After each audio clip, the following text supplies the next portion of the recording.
Dave Livingstone, célebre missionário e explorador, 1813–1873. Certo comerciante, ao visitar a abadia de Westminster, em Londres, onde se acham sepultados os reis e vultos eminentes da Inglaterra, inquiriu qual túmulo, excluindo o do soldado desconhecido, era o mais visitado. O porteiro respondeu que era o de Dave Livingstone. São poucos os humildes e fiéis servos de Deus que o mundo distingue e honra assim. Conta-se que em Glasgow, depois de passar 16 anos na África, Livingstone foi convidado a fazer um discurso perante o corpo discente da universidade. Os alunos resolveram vaiar esse camarada missionário, fazendo o maior barulho possível. Certa testemunha do acontecimento disse: "Contudo, desde o momento em que Livingstone compareceu perante eles, magro e delgado, depois de cair 31 vezes de febre nas matas da África e com um braço descansando numa tipóia depois do encontro com um leão, os alunos guardaram grande silêncio. Ouviram com o maior respeito tudo o que o orador relatou e a maneira como Jesus cumprira a sua promessa. Eis que eu estou convosco todos os dias, até a consumação dos séculos." Dave Livingstone nasceu na Escócia. Seu pai, Neil Livingstone, costumava contar aos filhos as proezas de seus antepassados por 8 gerações. Um dos bisavôs de Dave fugira com a família dos cruéis pactuários para os pantanais e montes escabrosos, onde podia adorar a Deus em espírito e em verdade. Mas mesmo esses cultos, que se realizavam entre os espinhos e às vezes no gelo, eram interrompidos, de vez em quando, pela cavalaria que chegava galopando para matar ou levar presos, tanto homens como mulheres. Os pais de Dave criavam seus filhos no temor do Senhor. O lar era sempre alegre e servia como notável modelo de todas as virtudes domésticas. Não se perdia uma hora durante os 7 dias da semana, e o domingo era esperado e honrado como o dia de descanso. Com a idade de 9 anos, Dave ganhou um Novo Testamento, prêmio oferecido ao repetir de cor o capítulo mais comprido da Bíblia, o Salmo 119. "Entre as recordações mais sagradas da minha infância", escreveu Livingstone, "estão as da economia da minha mãe para que os poucos recursos fossem suficientes para todos os membros da família. Quando completei 10 anos de idade, meus pais me colocaram em uma tecelagem para que eu ajudasse a sustentar a família. Com parte do salário da primeira semana, comprei uma gramática de latim." Dave iniciava o dia na tecelagem às 6 horas da manhã e, com intervalos para o café e o almoço, trabalhava até 8 da noite. Segurava a sua gramática aberta na máquina de fiar algodão e, enquanto trabalhava, estudava linha por linha. Às 8 horas da noite, dirigia-se, sem perder tempo, à escola noturna. Depois das aulas, estudava as lições para o dia seguinte, às vezes até a meia-noite, quando a mãe tinha de obrigá-lo a apagar a luz e dormir. A inscrição no túmulo dos pais de Dave Livingstone indica as privações no lar paterno. Para marcar o lugar onde descansa Neil Livingstone e Agnes Hunter, sua esposa, e para exprimir a gratidão a Deus dos seus filhos, João, Dave, Janet, Carlos e Agnes, por pais pobres e piedosos. Os amigos insistiam em que ele mudasse as últimas palavras para pais pobres, mas piedosos. Grifo do autor. Contudo, Dave recusou porque, para ele, tanto a pobreza como a piedade eram motivos de gratidão. Sempre considerou o fato de aprender a trabalhar longos dias, mês após mês, ano atrás ano, na fábrica de algodão, uma das maiores felicidades da sua vida. Nos feriados, Dave gostava de pescar e fazer longas excursões pelos campos e as margens dos rios. Esses passeios extensos lhe serviam tanto de instrução como de recreio. Saía para verificar na própria natureza o que estudara nos livros sobre botânica e geologia. Sem o saber, ele assim se preparava em corpo e mente para as explorações científicas e para o que escreveria com exatidão acerca da natureza na África. Aos 20 anos, houve grande mudança espiritual em Dave Livingstone, que determinou o rumo de todo o resto da sua vida. A bênção divina inundou-lhe o ser como inundara o coração do apóstolo Paulo ou de Agostinho, e outros do mesmo tipo, dominando os desejos carnais. Atos de abnegação, muito difíceis de executar sob a lei férrea da consciência, tornaram-se serviços de vontade livre sob o brilho do amor divino. É evidente que fora movido por uma força calma, mas tremenda, dentro do próprio coração, até o fim da vida. O amor que começou a comovê-lo na casa paterna continuou a inspirá-lo durante todas as longas e enfadonhas viagens pela África e o levou a ajoelhar-se à meia-noite no rancho em Ilala, de onde seu espírito, enquanto ainda orava, voltou ao seu Deus e Salvador. Dave, desde a infância, ouvia falar de um missionário valente na China, cujo nome era Gutslav. Nas suas orações, à noite, ao lado de sua mãe, orava por ele. Com a idade de 16 anos, Dave começou a sentir desejo profundo de fazer conhecido o amor e a graça de Cristo, aqueles que jaziam em densas trevas, e resolveu firmemente, no coração, dar também sua vida como médico e missionário ao mesmo país, a China. Ao mesmo tempo, o professor da sua classe da escola dominical, Dave Hogg, o aconselhava: Ora, moço, faça da religião o motivo principal da sua vida cotidiana, e não uma coisa inconstante, se quer vencer as tentações e outras coisas que o querem derribar. E Dave assentou no seu coração dirigir sua vida por essa norma. Ao completar 9 anos de serviços na fábrica, foi promovido a um trabalho mais lucrativo. Conseguiu concluir seus estudos, recebendo o diploma de licenciado da Faculdade de Médicos e Cirurgiões de Glasgow, sem ter recebido um tostão de auxílio de alguém. Se os crentes não o tivessem aconselhado a que falasse à Sociedade Missionária de Londres acerca de enviá-lo como missionário, ele teria ido por seus próprios esforços, declarou Livingstone mais tarde. Durante todos os anos de estudo para ser médico e missionário, sentia-se dirigido para trabalhar na China. Certa vez, numa reunião, ouviu o discurso de um homem de barba comprida e branca, alto, robusto e de olhos bondosos e penetrantes, chamado Roberto Moffat. Esse missionário voltara da África a um país misterioso cujo interior era então desconhecido. Os mapas desse continente tinham no centro enormes espaços em branco, sem rios e sem serras. Falando a respeito da África, Moffat disse a Dave Livingstone: Há uma vasta planície ao norte, onde tenho visto, nas manhãs ensolaradas, a fumaça de milhares de aldeias, onde nenhum missionário ainda chegou. Comovido ao ouvir falar em tantas aldeias sem o evangelho e sabendo que não podia mais ir à China por causa da guerra que havia naquele país, Livingstone respondeu: Irei imediatamente para a África. Com isso, os irmãos da missão concordaram, e Dave voltou ao humilde lar em Blantyre para se despedir dos pais e irmãos. Às 5 horas da manhã do dia 17 de novembro de 1840, a família se levantou. Dave leu os Salmos 121 e 135 com eles.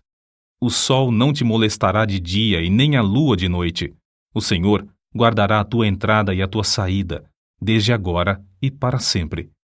Essas palavras ficaram gravadas no seu coração e o fortaleceram quando teve de suportar calor e perigos durante os longos anos vividos mais tarde na África.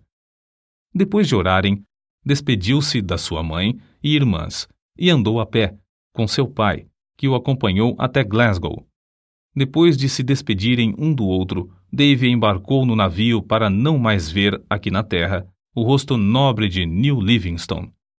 A viagem de Glasgow ao Rio de Janeiro e, por fim, à cidade do Cabo, na África, durou 3 meses. Mas Dave não desperdiçou seu tempo. O comandante se tornou seu amigo íntimo e ajudou-o a preparar os cultos nos quais Dave pregava aos tripulantes do navio.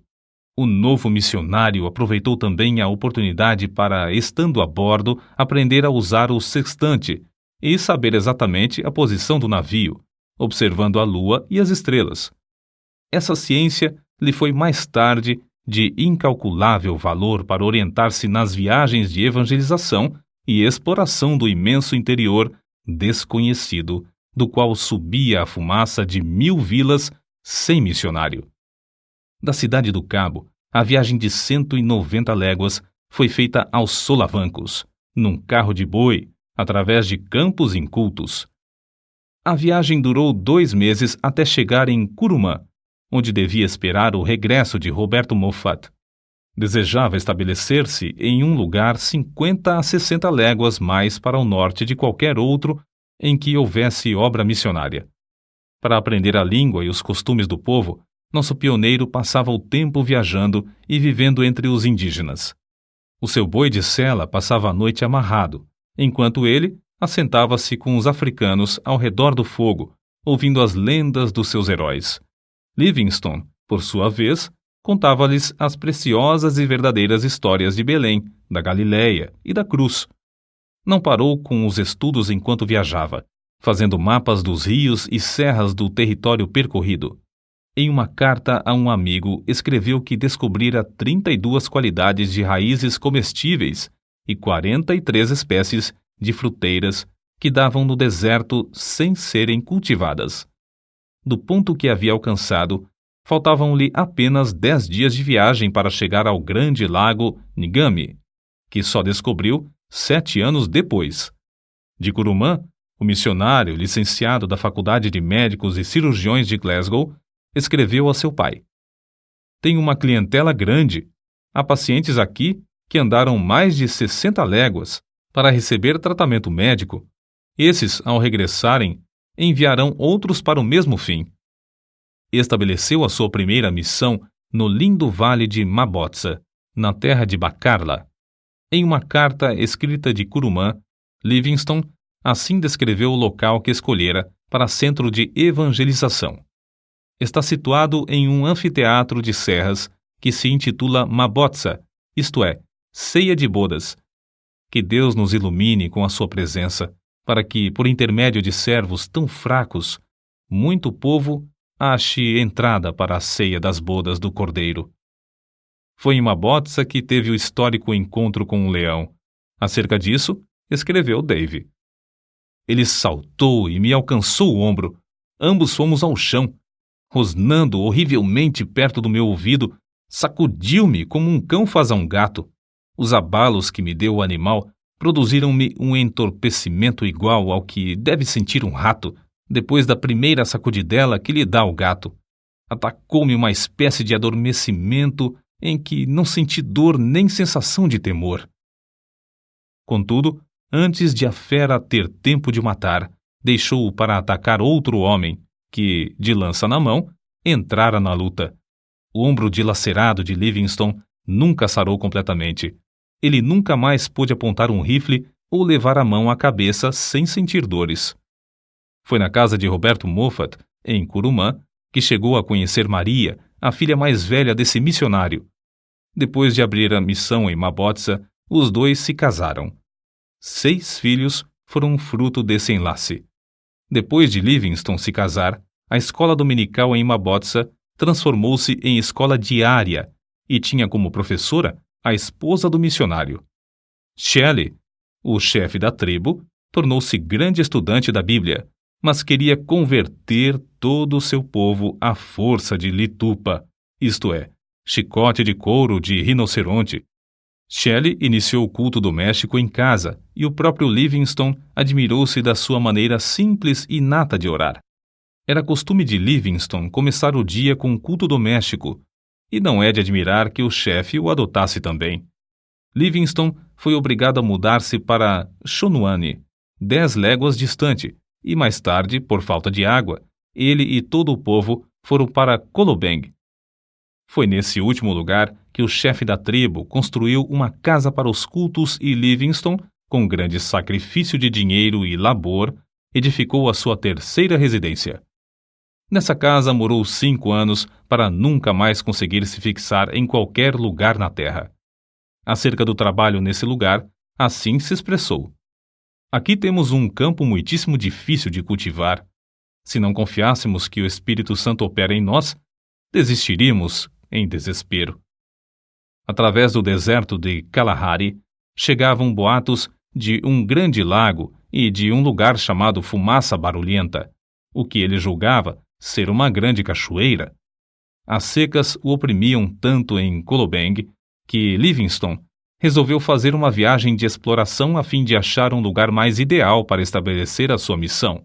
Assim, em 1º de junho de 1849, com o chefe da tribo, seus guerreiros, 3 brancos e sua família, saíram para atravessar o grande deserto de Kalahari. O guia do grupo, o Homotobi, conhecia o segredo de subsistir no deserto, cavando com as mãos e chupando a água debaixo da areia por meio de um canudo. Depois de viajarem muitos dias, chegaram ao rio Zouga. Ao inquirir os indígenas, estes o informaram de que o rio tinha nascente em uma terra de rios e florestas. Livingstone ficou convicto de que o interior da África não era um grande deserto como o mundo de então supunha, e o seu coração ardia com o desejo de achar uma via fluvial. Assim, outros missionários poderiam ir para o interior do continente com a mensagem de Cristo. A perspectiva, escreveu ele, de achar um rio que dê entrada a uma vasta, populosa e desconhecida região aumentou constantemente desde então. Aumentou tanto que, quando por fim chegamos ao Grande Lago, esse importante descobrimento em si mesmo parecia de pouca monta. Foi em 1º de agosto de 1849 que o grupo atingiu o Lago Ngami. Tão grande é esse lago que, de uma margem, não se avista a margem oposta. Sofreram longos dias de cruciante sede sem obter uma gota d'água, mas venceram todas as dificuldades. O curioso é que descobriram o Ngami enquanto outros exploradores mais bem equipados, mas menos persistentes, haviam falhado. As notícias do descobrimento foram comunicadas à Royal Geographical Society, o que lhe votou numa bela recompensa de 25 guinéus, por ter descoberto uma importante terra, um importante rio e um grande lago. O grupo teve de voltar a Kolobeng. Depois de alguns meses, porém, iniciou novamente viagem para o Lago Ngami. Não queria separar-se da sua família e levou-a em um carro de boi. Mas, ao alcançar o rio Zouga, os filhos foram atacados pela febre e ele teve de voltar com a família. Nasceu-lhe uma filha, que morreu logo de febre. Livingstone, contudo, ficou mais firme do que nunca na sua resolução de achar um caminho para levar o evangelho ao interior da África. Depois de descansar alguns meses com a família, na casa de seu sogro em Kurumã, saíram com o propósito de achar um lugar saudável onde pudessem estabelecer uma missão mais para o interior. Foi nessa viagem, em junho de 1851, que descobriu o maior rio da África Oriental, o Zambezi, rio do qual o mundo de então nunca ouvira falar. No seguinte trecho que Livingstone escreveu, descobre-se algo do que tinham de sofrer nessas viagens. Um dos assistentes desperdiçou a água que levávamos no carro e, à tarde, tínhamos apenas um restinho para as crianças. Passamos a noite angustiados e, na manhã seguinte, quanto menos havia de água, tanto mais aumentava a sede das crianças. O pensamento de elas perecerem diante de nossos olhos nos perturbava. Na tarde do 5º dia, sentimos grande alívio quando um dos homens voltou trazendo tanto desse líquido como jamais antes havíamos pensado. Livingstone, convicto de que era a vontade de Deus que saísse para estabelecer outro centro de evangelização, e com indômita fé de que o Senhor supriria todo o necessário para cumprir a sua vontade, avançava sem vacilar. Depois de descobrir o rio Zambezi, Livingstone veio a saber que os lugares saudáveis eram sujeitos a serem saqueados em qualquer tempo por outras tribos. Só nos lugares infestados de doença e febre é que se achavam tribos específicas. Resolveu, portanto, enviar a esposa para descansar na Inglaterra enquanto ele continuava as suas explorações, a fim de estabelecer um centro para a obra de evangelização. via-se forçado a estabelecer tal centro porque os boeres holandeses invadiam o território e, além de roubar as terras e o gado dos indígenas, punham em prática um regime da mais vil escravatura. Livingstone enviou crentes fiéis para evangelizar os povos em redor, mas os boeres acabaram com essa obra, matando muitos dos indígenas e destruindo todos os bens que o missionário possuía em Colobeng. Diante desse quadro, o obreiro levou sua família para a cidade do Cabo, de onde seus queridos embarcaram em um navio para a Inglaterra. Nesse tempo, quando Deus suprira todo o necessário para que a família voltasse à terra natal, declarou: Ó amor divino, eu não te amo com a força, a profundidade e o ardor que convém. A separação da família causou-lhe profunda mágoa, mas dirigiu o rosto heroicamente de novo a socorrer as infelizes tribos do interior da África. Havia 3 motivos que o aconselhavam a fazer uma viagem de exploração. Primeiro, queria achar um lugar para residir com a família entre os Barotses e evangelizá-los. Segundo, a comunicação entre o território dos Barotses e a cidade do Cabo era muito demorada e difícil, e ele queria descobrir um caminho para um porto mais próximo. Terceiro, queria fazer todo o possível para influenciar as autoridades contra o horrendo tráfico de escravos. Foi nessa época da sua vida que Livingstone, por suas proezas, tornou-se conhecido no mundo inteiro. No seu ardor, desejando que Deus lhe poupasse a vida e o usasse em abrir o continente para a entrada do Evangelho, orou assim: Ó Jesus, rogo que me enchas agora com o teu amor e me aceites e me uses um pouco para a tua glória. Até agora não fiz nada para ti, mas quero fazer algo. Ó, eu te imploro que me aceites e me uses e que seja tua toda a glória.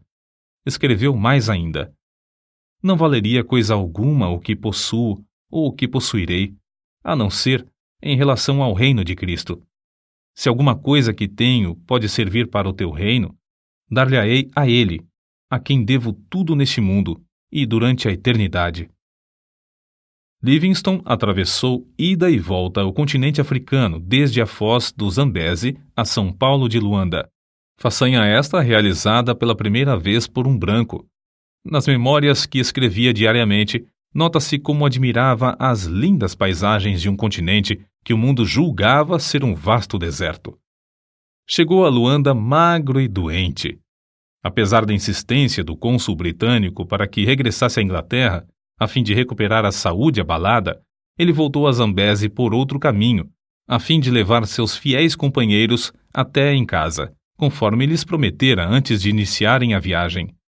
Nessa viagem, Livingstone descobriu as magníficas cataratas de Vitória, nome que ele deu às grandes quedas em homenagem à rainha da Inglaterra.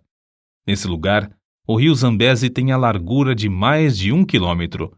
Ali, as águas desse grande rio se precipitam espetacularmente de uma altura de 100 metros.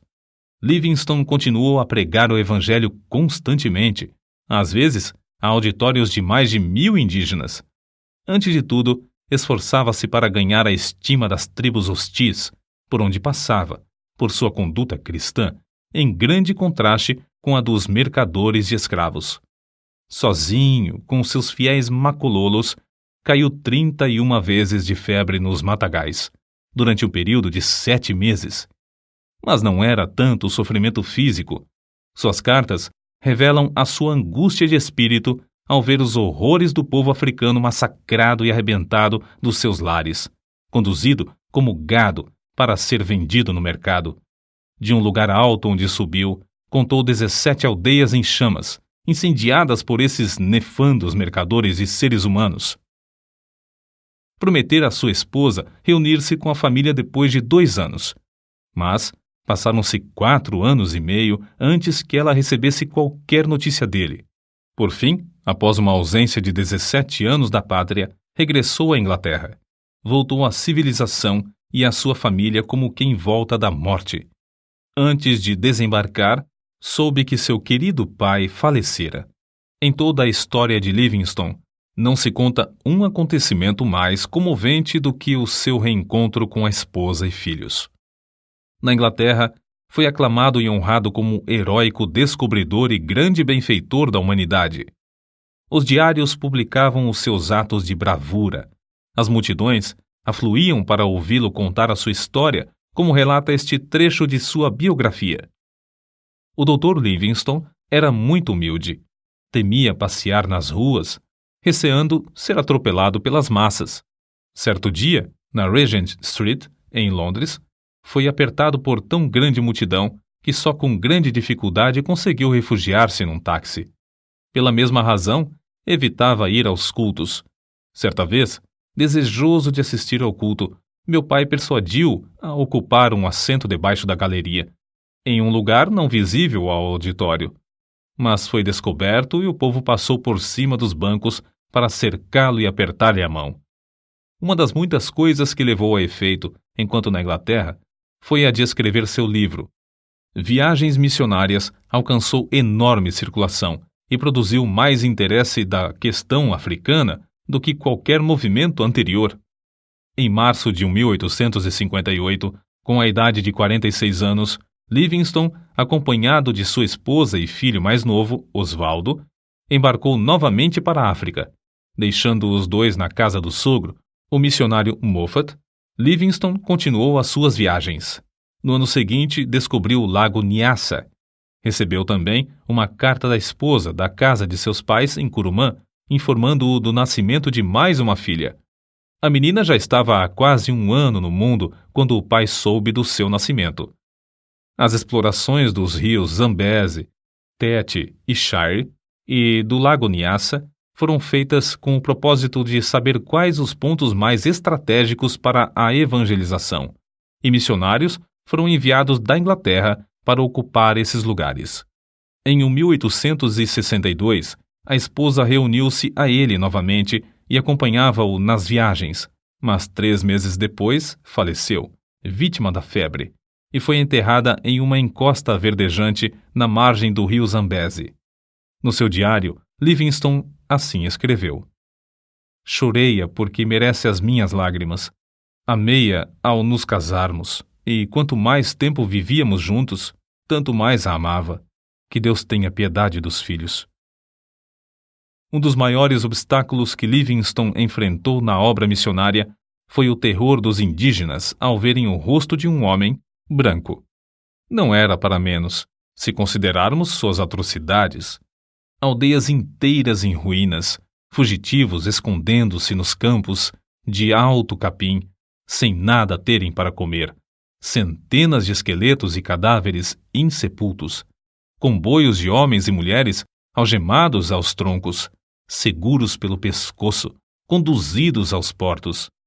É difícil concebermos a magnitude da desolação criada por homens cruéis que participavam do tráfico de escravos. Esses homens tentavam, também, com ódio cruel e arte diabólica, terminar com a obra de Livingstone. Finalmente conseguiram, por meio da política do seu país, induzir a Inglaterra a chamá-lo de volta à sua terra. Foi assim que Livingstone chegou de novo à sua pátria depois de uma ausência de cerca de 8 anos. Os crentes e amigos na Inglaterra, animados pela visão de Livingstone, começaram a orar e enviar-lhe dinheiro para continuar sua obra no continente negro. O nosso herói desembarcou pela 3ª e última vez na África, em Zanzibar. Na expedição que iniciou em Zanzibar, descobriu os lagos Tanganyika, 1867, Moero, 1867, e Bangueolo, 1868. Passou 5 longos anos explorando as bacias desses lagos. A oração e a palavra de Deus foram o seu sustento espiritual durante esses anos de provações, que sofria por parte dos negociantes de escravos. Resolveu, então, fazer o possível para descobrir as nascentes do rio Nilo e solver um problema que durante milhares de anos havia zombado dos geógrafos. Sabia que se descobrisse as nascentes do famoso Nilo, o mundo todo lhe daria ouvidos acerca da chaga aberta na África, o comércio de escravos. É interessante conhecer o que ele escreveu.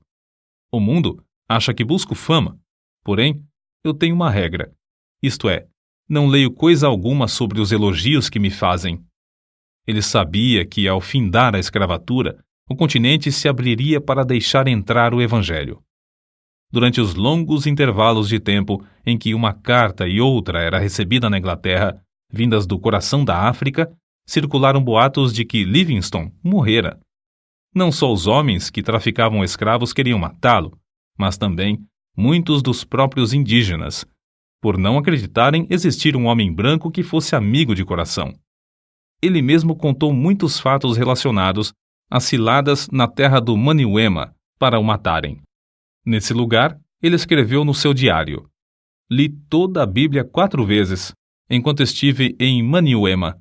Na solidão, achou grande conforto nas Escrituras. Reconhecia sempre a possibilidade de perecer nas mãos dos inimigos, mas sempre respondia à insistência dos amigos com esta pergunta: não pode o amor de Cristo constranger o missionário a ir onde a traficância leva o mercador de escravos?" Pela primeira vez, nas milhares de léguas que caminhou, os pés do pioneiro falharam.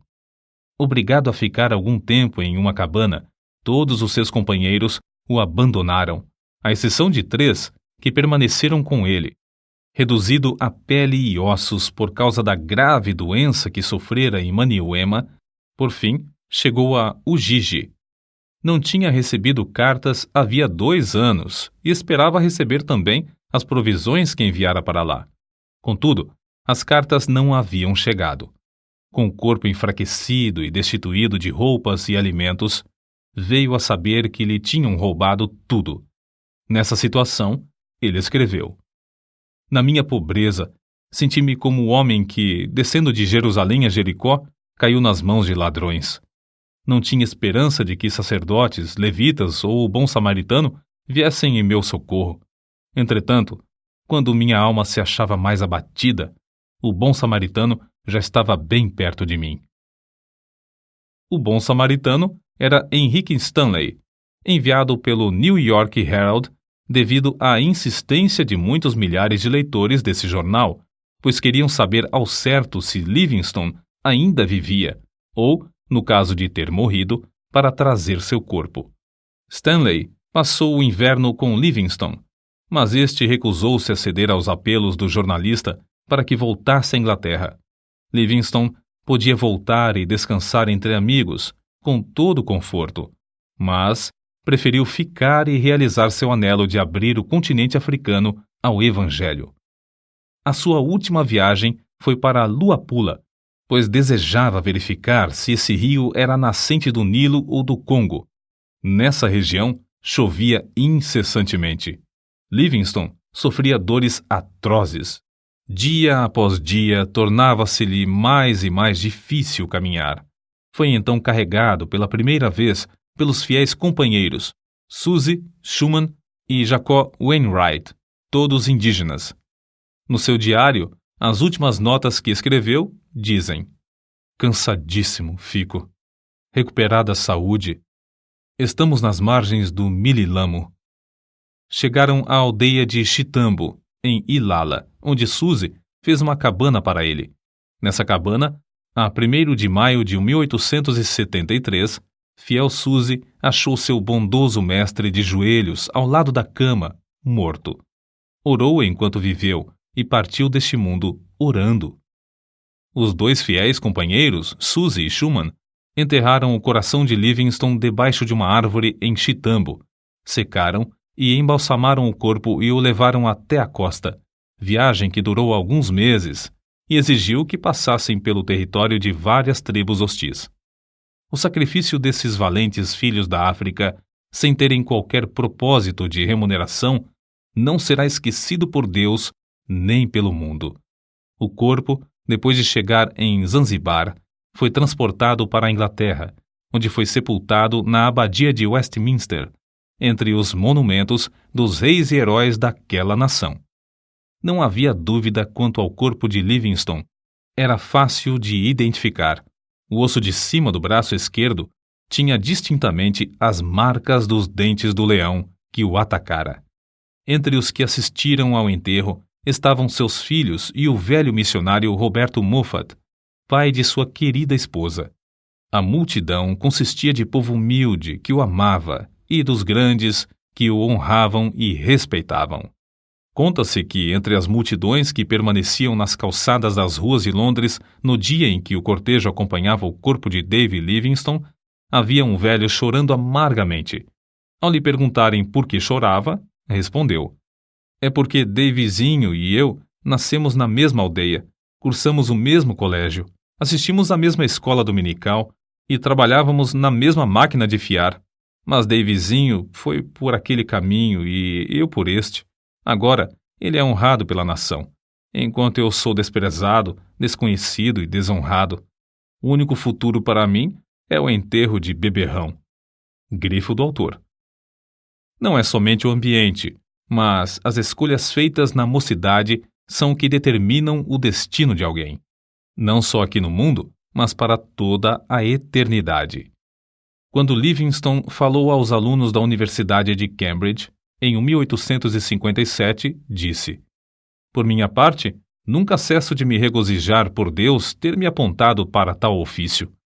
O povo fala do sacrifício de eu passar tão grande parte da vida na África. Será sacrifício pagar uma pequena parte da dívida, dessa dívida que nunca poderemos liquidar, do que devemos ao nosso Deus? É sacrifício aquilo que traz a bendita recompensa de saúde, o conhecimento de praticar o bem, a paz de espírito e a viva esperança de um glorioso destino? Longe esteja tal ideia. Digo com ênfase, não é sacrifício. Nunca fiz sacrifício. Não devemos falar dos nossos sacrifícios ao nos lembrarmos do grande sacrifício que fez aquele que desceu do trono de seu Pai, nas alturas, para se entregar por nós. Se Livingstone não tivesse adoecido, teria descoberto as nascentes do Nilo. Durante os 30 anos que passou na África, nunca se esqueceu do seu alvo principal, que era levar Cristo aos povos desse obscuro continente. Todas as viagens que realizou foram viagens missionárias. Gravadas no seu túmulo podem ser lidas estas palavras: "O coração de Livingstone jaz na África. Seu corpo descansa na Inglaterra, mas sua influência continua."